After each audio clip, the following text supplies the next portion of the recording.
Assalamualaikum warahmatullahi wabarakatuh. Perkenalkan, nama saya Nur Eka Yudiani, NPM 1820060514. Di sini saya akan menjelaskan makalah yang berjudul Politik Ekonomi Kerakyatan. Definisi politik ekonomi kerakyatan secara etimologis, kata politik berasal dari bahasa Belanda, politik, dan bahasa Inggris politics, di mana kedua bersumber dari bahasa Yunani politik yang artinya adalah dari, untuk, atau yang berkaitan dengan warga negara. Dalam bahasa Yunani, kata politik merupakan berasal dari dua kata, yaitu politis yang artinya warga negara dan polis yang artinya negara kota. Pada pengguna kata tersebut kemudian mengalami perkembangan di antaranya. Politis artinya warga negara, politikus artinya kewarganegaraan, politike, epistem artinya ilmu politik, politik ten berarti kemahiran politik. Ditinjau dari asal katanya di atas, maka definisi politik adalah kegiatan dalam suatu sistem politik atau negara yang menyangkut penentuan tujuan dari sistem tersebut dan bagaimana cara mencapaikan tujuan. Agar kita dapat lebih memahami politik, maka kita perlu memahami beberapa kata kunci berikut. 1. Kekuasaan politik, legitimasi sistem politik, perilaku politik, partisipasi politik, proses politik, partai politik. Dari penjelasan tersebut, maka dapat disimpulkan bahwa pengertian politik adalah suatu proses pembentukan dan pembagian kekuasaan dalam masyarakat, di mana wujudnya adalah proses pembuatan keputusan khususnya dalam negara. Ekonomi rakyat kerakyatan adalah sebuah sistem ekonomi diprakarsai oleh Muhammad Hatta, bapak ekonomi sekaligus proklamator kemerdekaan Indonesia di masa krisis moneter 1998 silam. Ekonomi kerakyatan adalah sistem yang sangat dielukan. Alasannya, di masa itu sistem ekonomi kerakyatan dianggap berhasil menyelamatkan UMKM dari bencana kemiskinan.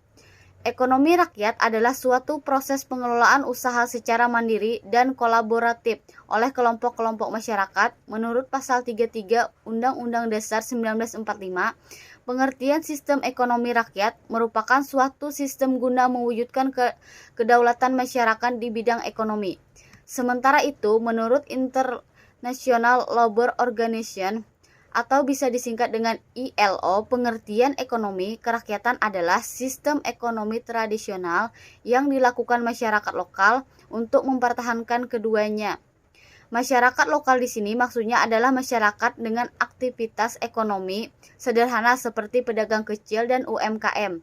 Dari sini dapat kita simpulkan bahwa pengertian ekonomi kerakyatan adalah sistem ekonomi guna meningkatkan kemandirian dan kesejahteraan ekonomi masyarakat menengah ke bawah. Sejak sebelum kemerdekaan, ekonomi kerakyatan di Indonesia sudah ditetapkan dan menjadi salah satu pilar perekonomian negara kita hingga sekarang. Tujuan politik ekonomi pada garis besarnya dapat dilakukan bahwa pemerintahan berusaha untuk mencegah berbagai perkembangan-perkembangan yang tidak seimbang dan diusahakan untuk mencegah atau memperbaiki gangguan-gangguan keseimbangan. Yang terpenting, beberapa tujuan yaitu mengatasi pengangguran, menyetarakan pendapatan secara adil, meningkatkan produktivitas, dan hal lainnya. Alat-alat politik ekonomi tujuan yang ingin dilakukan pemerintahan mengharuskan tindakan-tindakan tertentu.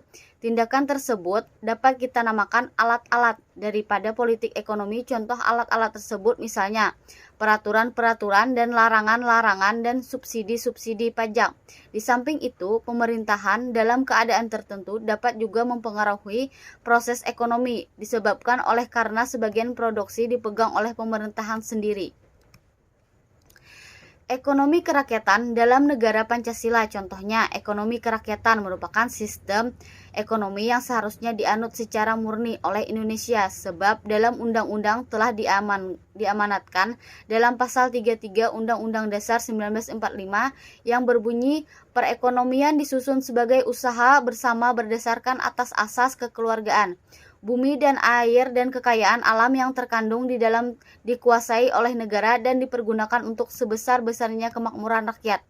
Pasal 33 ayat 3, perekonomian nasional diselenggarakan berdasarkan atas demokrasi ekonomi dengan prinsip kebersamaan, efisiensi, berkeadilan, berkelanjutan, berwawasan lingkungan, kemudian serta dengan menjaga keseimbangan kemajuan dan kesatuan ekonomi nasional. Pasal 33 ayat 4, secara jelas, Pasal 33 dalam Undang-Undang Dasar 1945 menyatakan dengan jelas bahwa ekonomi adalah perekonomian yang dijalankan hanya untuk menguntungkan beberapa pihak saja, sebagaimana contoh ekonomi agrikultur dan contoh ekonomi maritim. Padahal kita harus sudah belajar banyak dari Jepang, Korea, Cina, Singapura, dan Malaysia yang mendahulukan kepentingan pembangunan ekonomi kerakyatan dari tingkat terbawah. Harusnya ini menjadi contoh bagi Indonesia dalam upaya mencari penyebab ekonomi Indonesia tidak stabil. Contoh bagi Indonesia dalam upaya mencari penyebab ekonomi Indonesia tidak stabil, bagaimana kini negara di atas sudah masuk dalam kelompok negara maju. Artinya negara kita memang sangat tertinggal jauh dalam upaya pembangunan ekonomi kerakyatan. Namun ada beberapa apresiasi yang memang harus kita berikan kepada pemerintahan, sebab 5 contoh ekonomi sebagai penopang perekonomian domestik. Saya akhiri, wassalamualaikum warahmatullahi wabarakatuh.